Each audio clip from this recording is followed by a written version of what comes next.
হ্যাঁ, আমি বদলে গেছি, অনেকটা বদলে গেছি। যতটা বদলে গেলে পুরনো স্মৃতিগুলো ভুলে থাকা যায়, ঠিক ততটাই বদলে গেছি।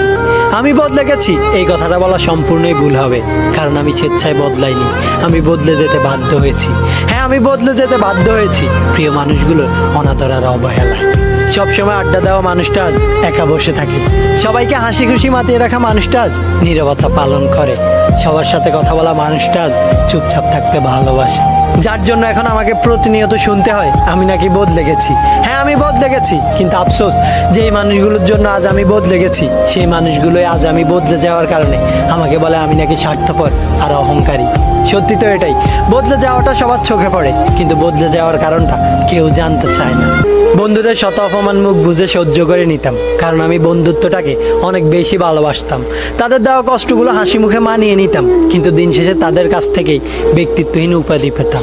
ভালোবাসার মানুষটি ইগনোর করার পরেও বিহারের মতো বারবার তার কাছেই ভালোবাসা চাইতাম, কিন্তু বিনিময়ে শুধুই অবহেলা পেতাম।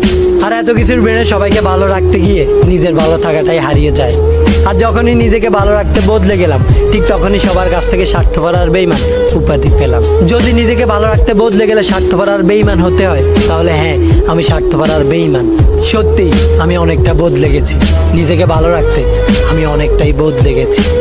আমাকে আমার মতো থাকতে দাও, আমি নিজেকে নিজের মতো